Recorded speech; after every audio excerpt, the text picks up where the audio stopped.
Hello everybody and welcome to the channel. My name is Johannes and I am glad that you are here. So in this video I want to show you how much you can get out of the quality of your camera when it comes to video. So what I'm going to do is basically compare the video quality of my Sony a6000 with the quality of my Sony a7 III. And as you might know, this Sony a6000 is an older APC censored camera that shoots in HD and not in 4K, whereas the a7 III is a newer, like 5 years old, full frame camera that does shoot in 4K. Since the a6000 doesn't have color profiles like the newer Sony cameras and the a7 III has, I'm using my own creative style with a flatter image. Additionally, I have scaled the footage here for YouTube to 4K, so it will match the timeline that I'm using for this YouTube video. On the Sony a7 III, I am using a custom Cine 4 color profile. In post, I've tried to match the colors as well as I can, so they are more easily compared, but keep in mind that the a7 III has a wider color gamut, so it is not totally possible to make these even, but I have really tried my best to do this, so this will not affect the overall view of the quality of the image. So firstly I will quickly go over the key features and specification of each camera, and then I will show you different kind of footage shot with different kind of lenses to compare these, and you can see if you can guess if image A is the Sony a6000 or if image B is the Sony a6000 and vice versa with the a7 III. So this is not really a scientific comparison, but I still think it's really fun to see if you are possible to guess correctly, because I must say that I actually found it really hard to see the difference, even though I have scaled the HD footage up to 4K. But yeah, let's see how you perform.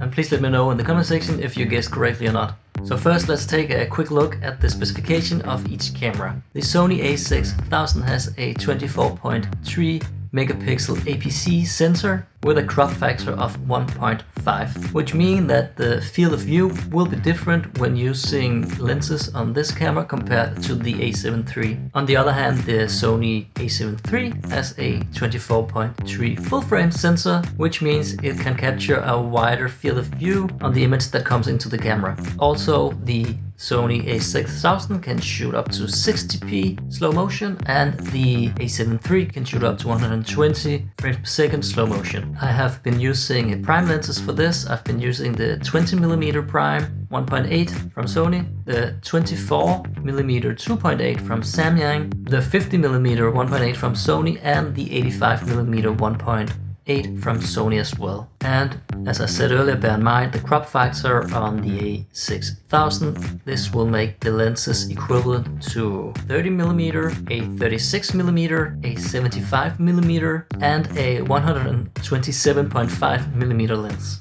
So this was a really brief view on the specification of the cameras. Now let's jump onto the screen and watch the different clips that I took and see if you can spot which camera has taken which shot. So I backed out to this bridge over the train area here to get a look of the train trails down here, because there's some foliage like greens and stuff like that, and also the train tracks, and of course these red trains passing by. So I thought this was a good spot to see if you can see any difference in the quality. Let's watch clip number 1.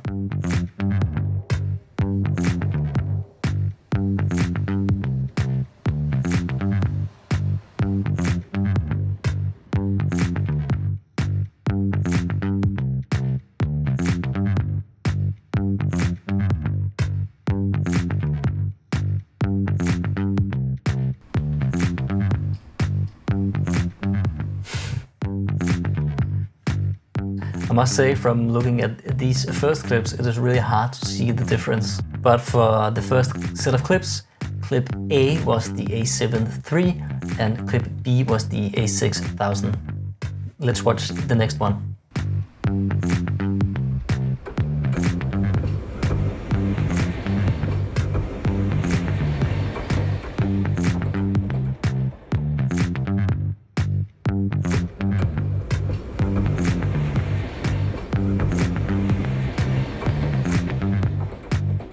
So for clip number 2, the a7 III was clip B and the a6000 was clip A.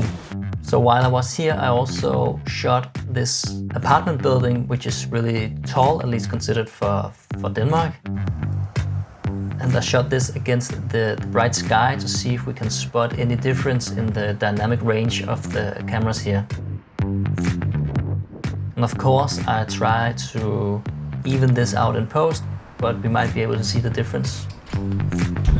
So for this clip number 3, again, clip B was the a7 III and clip A was the a6000.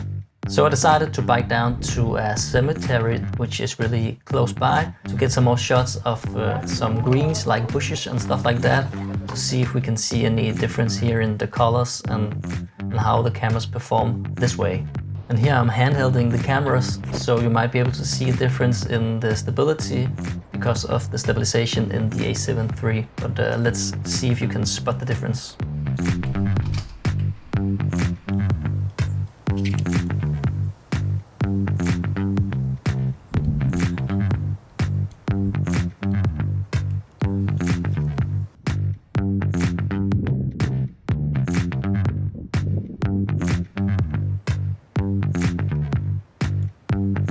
So for clip number 4, clip B was the a7 III and clip A was the a6000. So far, what do you think? I think it's really hard to see the difference. I think if I was guessing, I would not guess these correctly.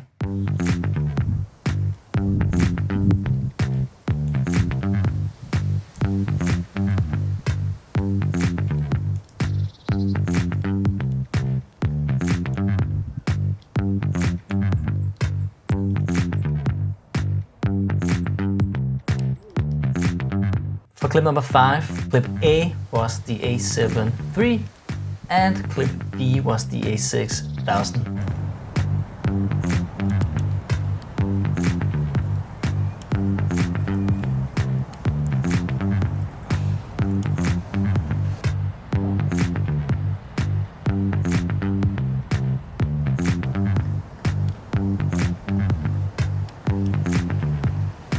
And for clip number 6, clip B was the a7 III and clip A was the a6000.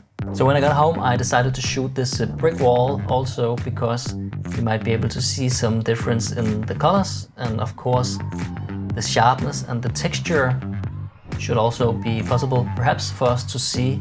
So yeah, I thought this was a good shot to compare as well.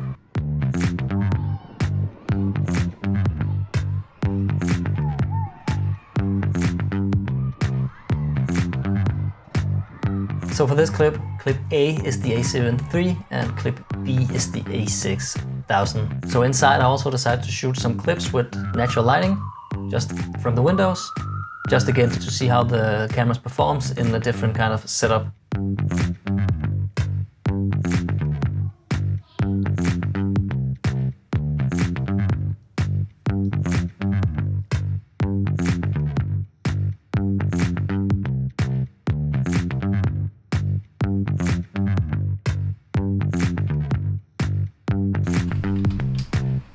Clip B is the a7 III and clip A is the a6000.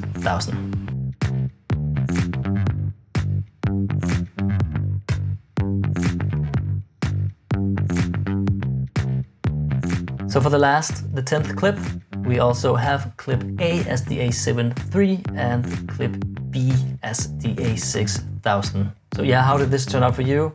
I must say I'm really surprised about how hard it is to spot the difference between these 4K and HD cameras. And also while we're at it, have you noticed the different kind of angles I have been shooting these clips where I'm talking to you? Because I also shot these with different cameras. So have you seen any difference in the quality of the image here, or haven't you really thought about this? So to summarize, the Sony a7 III might have a little advantage when it comes to the image quality, but it is not really that noticeable. But of course you do get some features in this camera that you do not get in the a6000. For instance, the stabilization that the a7 III has, and also potentially better autofocus features. So these are of course something that you need to consider. Also, you get the color profiles that you do not get in the a6000, but as you see, with a little bit of workaround, it is possible for the a6000's image to look almost identical to the a7 III. Even though the a6000 is a lesser camera, there might be some advantages at using full-frame lenses on an APC sensor body. Because of the crop factor, this camera will have a shallower depth of field and technically at least a more pronounced bokeh effect, which can be a creative advantage for some sort of shots. So that's it for this video. I hope you like this sort of comparison video between these two really good cameras, and also to see if we actually can spot a difference between the quality of the video. I often say that one of my complaint points about the a6000 is that it has lesser video capabilities than the Sony a3, but as you see in this video, it's not that easy to spot, at least when it's compressed here for YouTube. So that might be good to know if you own an APC sensor camera and you're thinking about upgrading to a full-frame camera for making videos for social media and stuff like that. Anyway, I hope you liked this video. Please make sure to subscribe if you did. And also let me know if you guessed anything correctly. I'm really curious to know. And all that's left to say for now is goodbye and take care, and I will see you around. Boy.